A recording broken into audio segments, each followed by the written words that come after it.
Om Namo Bhagavate Vasudevaya.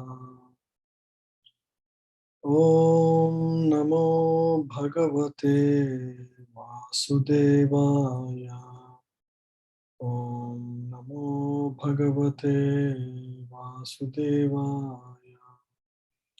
Narayanam Namaskritya Naram Chaiva Narottamam. Yeah. Narayanam Namaskritya Narayanam Namaskritya Naram Chaiva Narottamam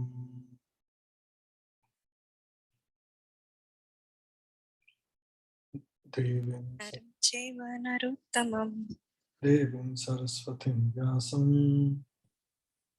Devim Saraswatim Vyasam Tato Jayam Udirayet Tato Jayam Udiraye Srinvatam Swakata Kṛṣṇa Shunvatam Swakatha Kṛṣṇa Punyashravana Kirtana Punyashravana Kirtana Vidyantasto Hyabhakrani Diyantasto Hiyabhadrani Dunoti Suhritsatam Vidhunoti Suhritsatam Ashtaprayeshva Bhadreshu Nashtaprayeshva Bhadreshu Nityam Bhagavata Sevaya Nityam Bhagavata Sevaya Bhagavati Uttama Shloke Bhagavati Uttama Shloke Bhakti Bhavati Naistiki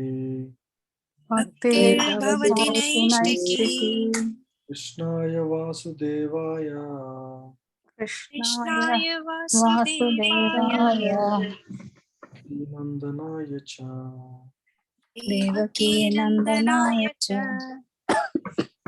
Maraya Gopa Kumaraya Govindaya Namo Namaha Govindaya Namo Namaha Vancha Kalpatarubhyascha Vanchakalpatarushrabhya Vasindubhya Eva Cha Kapasindubhya Vesevacha Patitanam Pavanebhyo Patitanam Pavanebhyo Vaishnavebhyo Namo Namaha Vaishnavebhyo Namo Vaishnavebhyo Namaha Namaha. Hare Krishna, welcome to the class.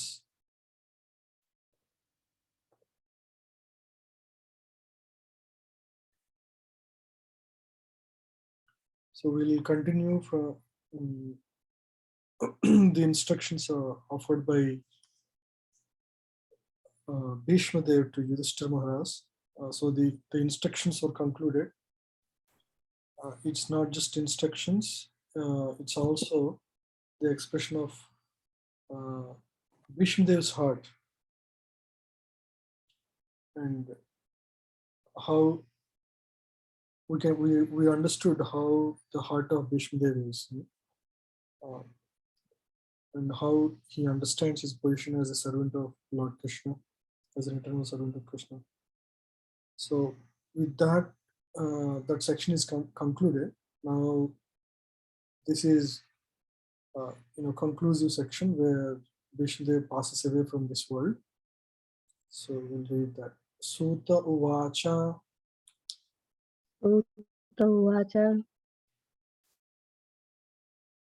Better now. Yes, probably we can see. Krishna evam bhagavati. Krishna evam bhagavati. Manobhag drishti vrittibhi. Manobhag drishti vrittibhi. Atmanam aveshya. Atmani atmanam aveshya. Swantavasa uparamat. Swanta Shvasa Uparamat. Yeah, please read. Sutta Goswami said, thus Bhīṣmadeva merged himself in the Super Soul, Lord Sri Krishna, the Supreme Personality of Godhead, with his mind, speech, sight, and actions, and thus he became silent and his breathing stopped. After, so Bhīṣmadeva, towards the final instructions, if you remember, Bhīṣmadeva wanted to fix his mind fully on the form of Lord Krishna. So in that position, he finally leaves the body and he enters, before everybody's eyes, Bhīṣmadeva enters the body. It is not about the impersonal merging here, even though the word appears like that.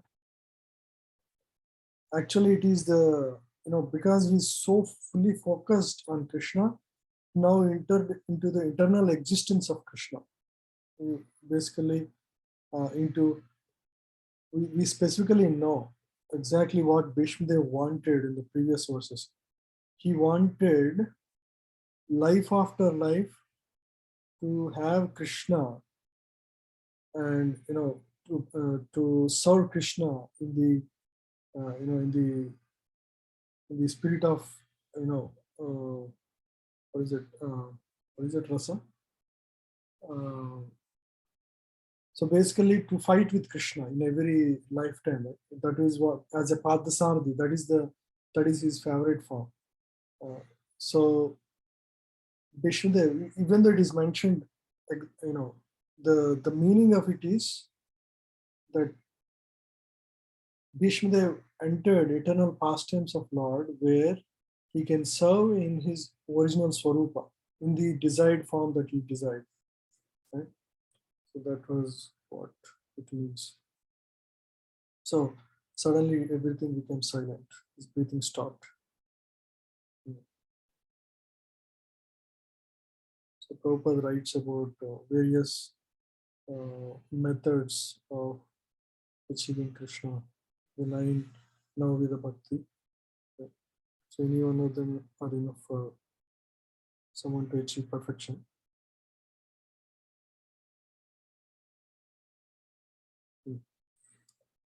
So Bhīṣmadeva, so it's mentioned here,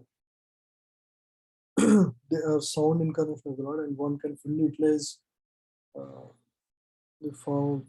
Basically, through sound, one can achieve perfection. One can fully utilize them to be entitled to attain the stage of Sri Bhīṣmadeva, who was one of the 8 Vasus. So Bhīṣmadeva was actually an eternal associate of Lord. But before he came to the world, he became a Vasu as a demigod in the heavenly planets. But a part of him entered the earthly pastimes when Lord was there. Right? So every man or animal must die at a certain stage of life, but one who dies like Bhīṣmadeva attains perfection, and one who dies forced by the laws of nature dies like an animal. That is the difference between man and Rupa. Just gives the importance of human life.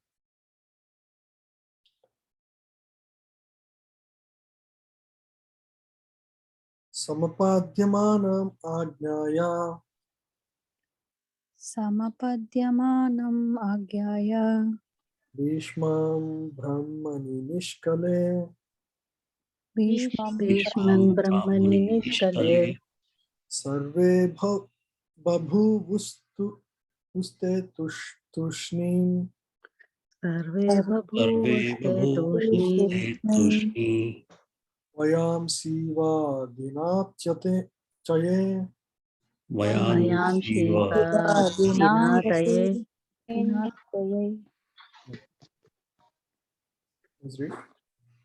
Knowing that Bhishmadeva had emerged into the unlimited eternity of the Supreme Absolute, all present there became silent like birds at the end of the day. So in the evenings in India, if you remember, the birds would chirp a lot in the evening time, and as the night sets in, completely the sound is gone. So similarly, everybody was shocked because this great personality suddenly left the world. Again, Prabhupada explains to enter, you can read now. To enter into or to become merged into the unlimited eternity of the Supreme Absolute means to enter the original home of the living being. The living beings are all component parts and parcels of the Absolute Personality of Godhead, and therefore they are eternally related with Him as the servitor and the served. Continue. Any part of the mission removed from the whole is no longer important. Similarly, any part and parcel of the Absolute detached from the service of the Lord is useless. The living beings who are in the material world are all disintegrated parts and parcels of the Supreme Whole, and they are no longer as important as the original parts and parcels. There are, however, more integrated living beings who are eternally liberated. The material energy of the Lord, called Durga Shakti, or the superintendent of the prison house, takes charge of the disintegrated parts and parcels, and thus they undergo a conditioned life under the laws of material nature.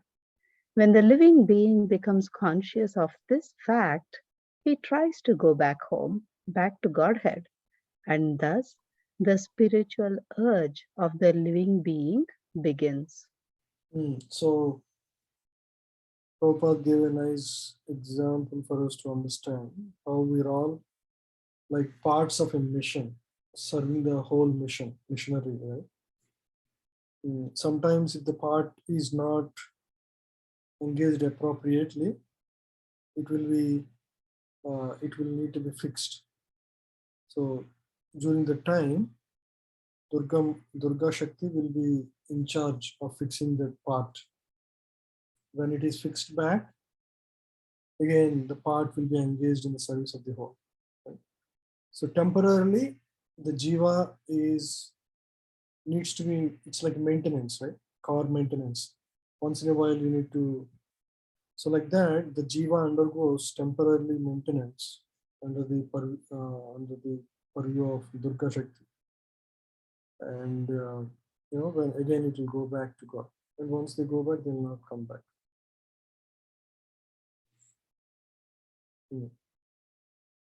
So this is about Jnani and Yogis. Yeah. You want to read? The Jnanis and Yogis enter into the impersonal race of the Supreme, but the Bhaktas enter into the spiritual planets known as the Vaikunthas. In these spiritual planets, the Supreme Lord as Narayana predominates, and the healthy, unconditioned living beings live there by rendering loving service to the Lord in the capacity of servant, friend, parents, and fiancé. That is the difference between the destination of Jnanis, Yogis, and devotees. Devotees are going to be engaged in personal service of the Lord. That's what they were doing here in this world. Whatever devotion service we do in this world is a practice bhakti. And when we enter the spiritual world, we get the real opportunity to serve the Lord directly. But Jnanis and Yogis were not attracted by the service of the Lord. Because they are not attracted to the service of the Lord, they will not be given the opportunity to be part of the Vaikuntha planet. Because in the Vaikuntha, the requirement is one should be engaged in the direct service of the Lord. So they can at best enter the impersonal Brahmajyoti, right? Impersonal race. Impersonal Brahmajyoti is the effulgence of the Lord, which is pure consciousness. And it is also a place of bliss, but again, that place is not considered a permanent place because the jiva's nature is not fulfilled, right? So the jiva's nature is to serve. It's like fish out of water, right? So the jiva always needs to, that is the nature, that's the dharma of the jiva. even though it is put in a very blissful state in Brahmajyoti, the jivas will not be happy there because ultimately they are not engaged in anything that that is their core part of their existence. So the jnanis and yogis, even though they may eternally live in impersonal Brahmajyoti, ultimately they have to again descend to the material world to perform some pious activities and again, maybe at some point retain devotion and go back to Godhead. So only bhaktas will be eternally happy because they are engaging their core nature in the service of the Lord. Right? So the dharma has to be satisfied. That's what I'm trying to say. Yeah. So Bhīṣmadeva passed away. It was just the description. Until the end of the chapter, the verses are going to be around this concept only. So we can speed up a little bit here. Tatra dundu bhayo nedur Tatra dundur vayo nirdur evamana vadita Devamanavavadita sasamsu sadhavo rajñam Shashamsu Sadhavo Rajñam kapyetu pushpa vritsaya. Khatpetu Pushpa Vrishtaya.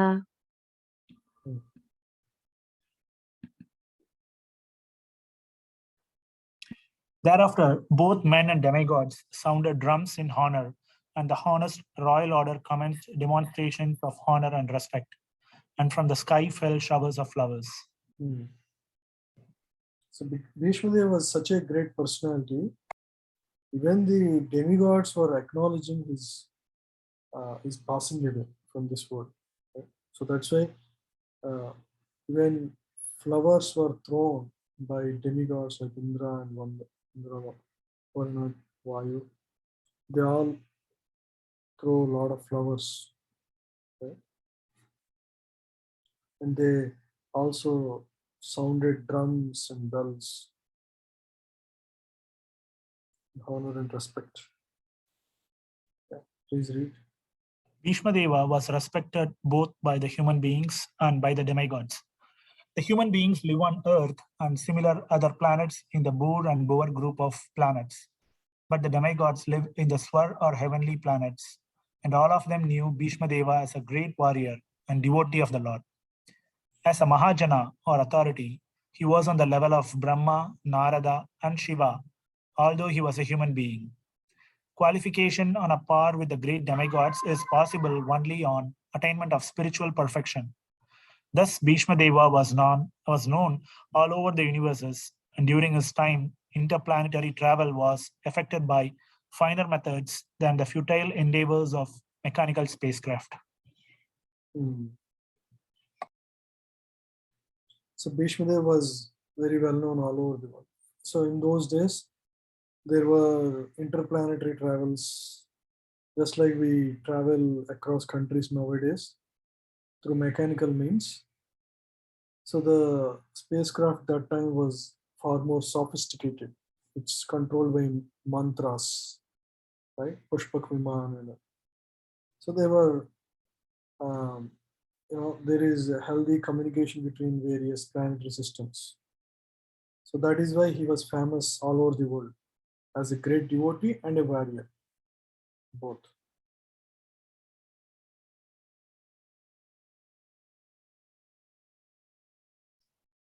Tasya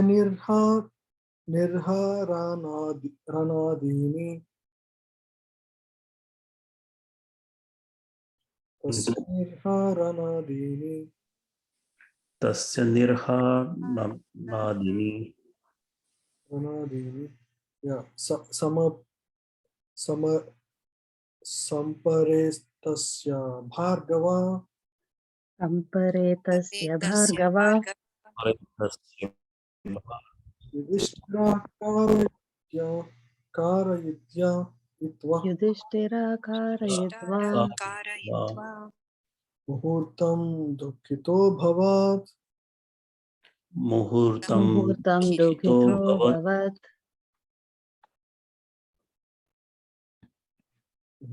Please read. O descendant of Bhrigu, after performing funeral rituals for the dead body of Bhīṣmadeva, Maharaja Yudhishthira was momentarily overtaken with grief. Naturally, Maharaj Yudhishthira was one of, all the Pandavas, in fact. They were very, very loved and closely taken care by Bhīṣmadeva in the absence of their father. So they were all momentarily taken by grief, because it's not for the dead body, but a devotee also will be sad whenever another devotee passes away, because they cannot continue the loving relationship in serving together and in discussing the pastimes of Krishna together. So that association is gone. So that's the reason. It's not material grief. Yeah, please read. Since Maharaja Pandu, the father of 5 brothers headed by Maharaja Yudhishthira, had died, Bhīṣmadeva was the most affectionate grandfather of the Pandavas and caretaker of the widowed daughter-in-law Kunti Devi.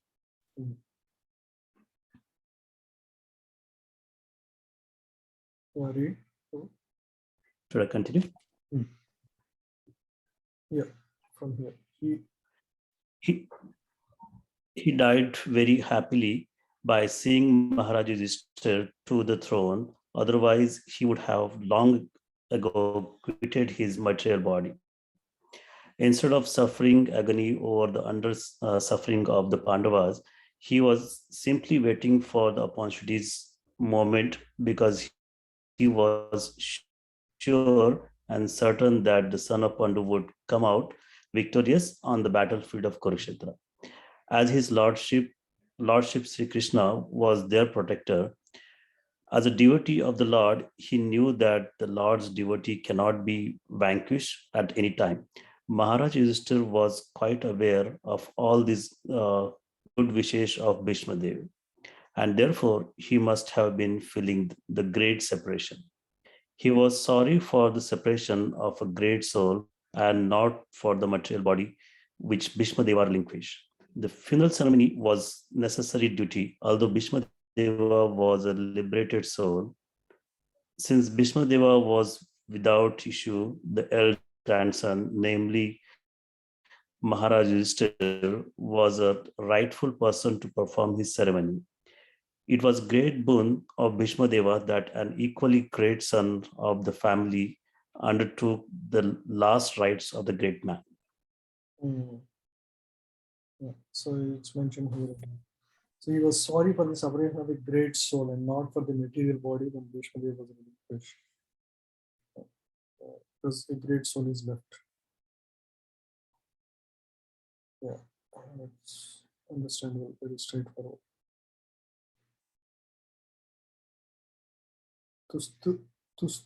Tustuvur munayo hitstra hista Tustuvar munayo hrustaha. Krishnam tadguhya namabhi Krishnam tadguhya namabhihi. Tataste Krishna Hridaya Tataste Krishna Hridaya. Swasraman Prayayu Puna Swasraman prayayu puna. Yeah, please read.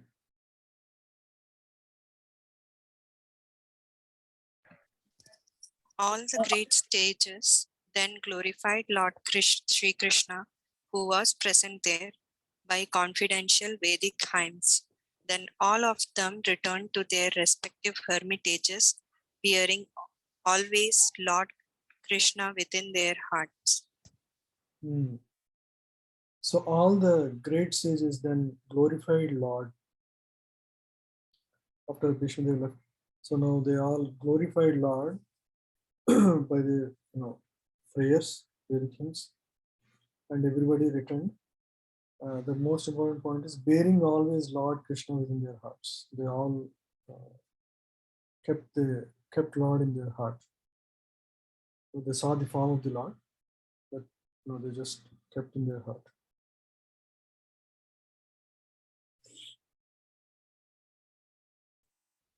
Please read this part, Mataji.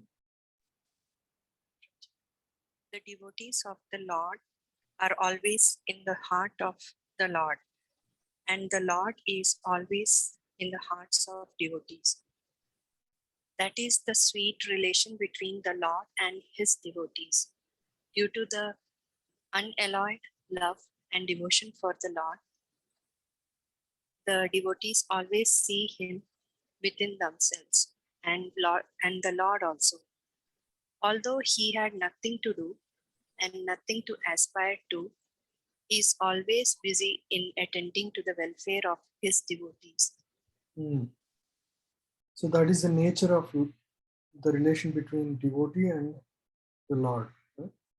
So we see in so many examples how Lord goes above and beyond to reciprocate the love for his devotees. Right?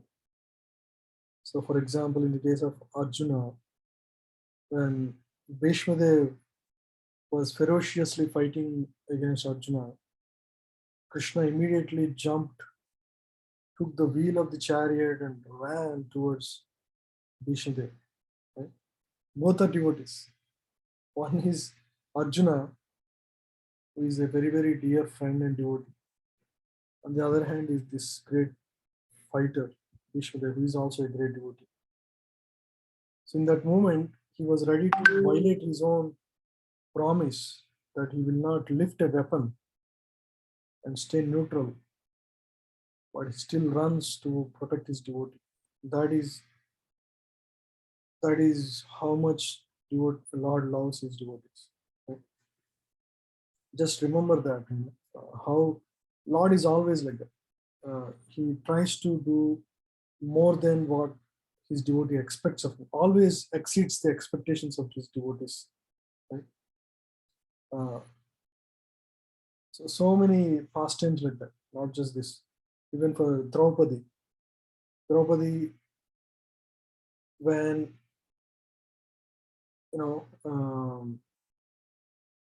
so when one's Lord has a small cut on his finger, Draupadi gives a small part of her sari to immediately cover his finger. And in reciprocation, Lord remembers and gives her the sari during the incident where her dress was robbed. So in this way, Lord exceeds in reciprocating with his devotees. The same way with the fruit vendor. The fruit vendor was just happy giving the Lord fruits without any expectation. Lord just brings, less than a handful of grains, and he wanted some fruits, right? And the fruit vendor didn't even bother how many grains she got. She was just happy seeing the form of the Lord, and she started giving all the fruits that she has. And as soon as she turned around, her basket was filled with jewels. Right? So Lord was always reciprocated, not just reciprocated. It's like far exceeds the expectations of the devotee. So that is how Lord reciprocates.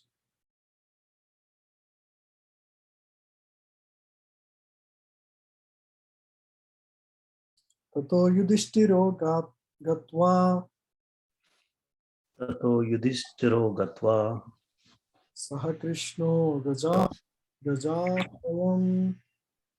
Sah Krishno Krishno Gajahayam Gajahayam Taram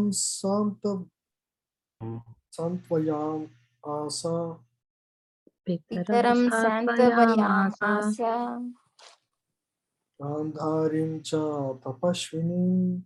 Gandharim cha tapasvinim. Now that the Bhīṣmadeva passed away, immediately Yudhishthira Maharaj leaves to Hastinapur to console his stepfather and mother. Yeah, please read. Thereafter, Maharaja Yudhishthira at once went to his capital Hastinapura, accompanied by Lord Sri Krishna, and there he consoled his uncle and aunt Gandhari, who was an ascetic. Gandhari, the chaste wife of Yudhishthira, Dhritarashtra, she blindfolded her eyes right after her marriage, and she just stayed all her life with the blindfolded. Right? So that's like an ascetic, because she had the opportunity to see the world, but she chose not to. As soon as she married her husband, she just gave up any taste for seeing anything of this world, showing her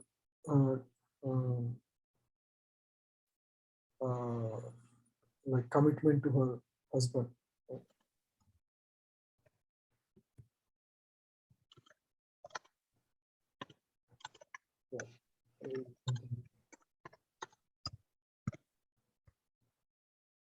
Pitra chanumato raja Pitra Chanumato Raja Vasudeva anumodita Vasudeva Chakare rajyam dharmena Chakara Rajyam Dharmena Pitrupaita paita maham vibhu. Pitrupaita Maham Vibhu. Please read. After this, the great religious king, Maharaja Yudhishthira, executed the royal power in the kingdom strictly according to the codes of royal principles, approved by his uncle and confirmed by Lord Sri Krishna. Hare Krishna. Maharaj Yudhishthira perfectly followed the instructions given by Bhīṣmadeva, and before that Lord Krishna. So he was perfectly following according to the orders of them, and so naturally everything will be perfectly going in his country. Vasudeva Anumodita.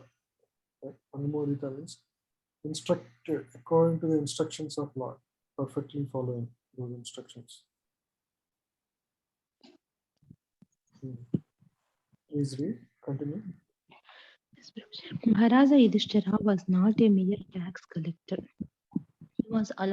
He is always conscious of his duty as a king, which is no less than that of a father or spiritual master. The king is to see to the welfare of the citizens from all angles of social, political, economic, and spiritual upliftment. The king must know that human life is meant for liberating the encaged soul from the bondage of material conditions, and therefore his duty is to see that the citizens are properly looked after to attain this highest stage of perfection. A proper king always looks after the welfare of the citizens from all angles of social, political, economic, and spiritual upliftment. King must know that the human life is meant for liberating the encaged soul from the bondage of material conditions. So Yudhishthira Maharaj was very much conscious of this. So he took care of his country properly, appropriately. So everybody was happy because he was following the instructions given by Lord as well as Bhīṣmadeva, his grandfather.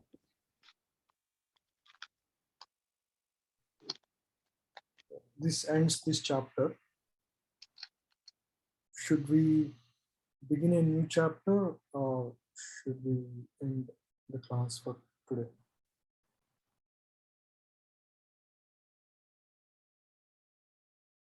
This is the next chapter. Departure of Lord Kṛṣṇa for Dwaraka. So now, I mean, Lord was planning to go a little before, but all of this happened in between. And now finally Lord wants to leave. The first canto is really amazing in terms of all the concepts it brings together. Right?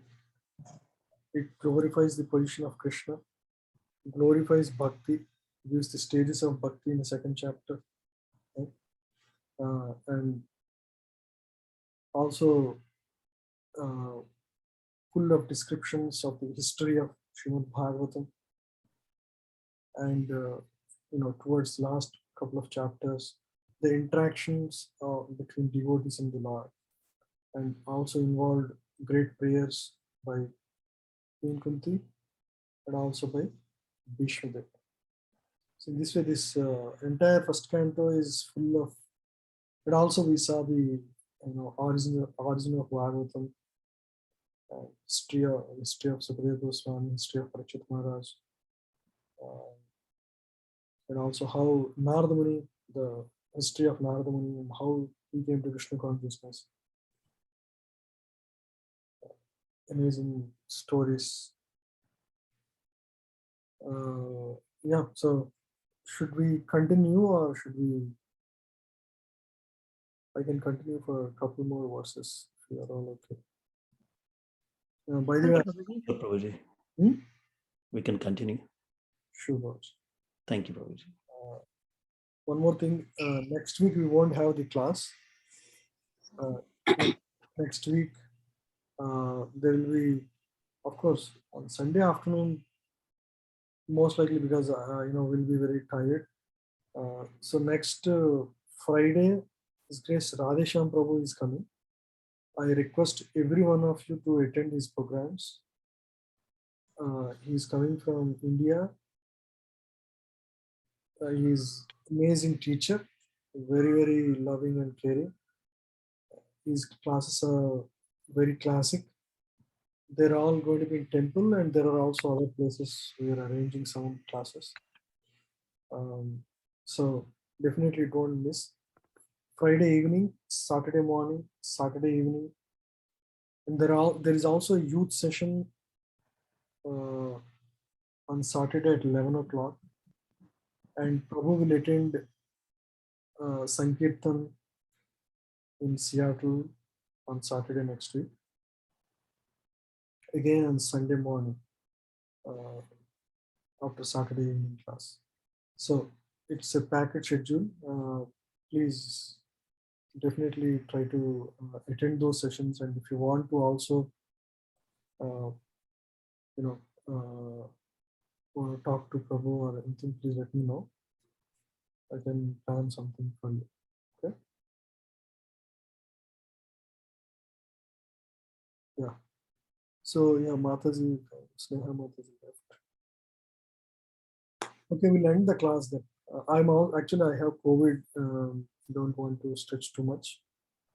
And some of you are also having COVID. Whoever had visited Saudi Center. Maybe I think we can end it for today in a short session. I hope that is okay, Prabhu. Kṛṣṇa Prabhu. Sure, Prabhuji. Sure, Prabhuji. Hope you feel better. Thank you, Mataji. Take care, Prabhuji. Just take care, Prabhuji. Take care, Prabhuji. Hare Krishna. Hare Krishna. Hare Prabhuji, Krishna. please take care. Thank you, Prabhuji. Hare Krishna. Thank you, Prabhuji. Hare Krishna. Hare Krishna. Hare Krishna. Hare Krishna.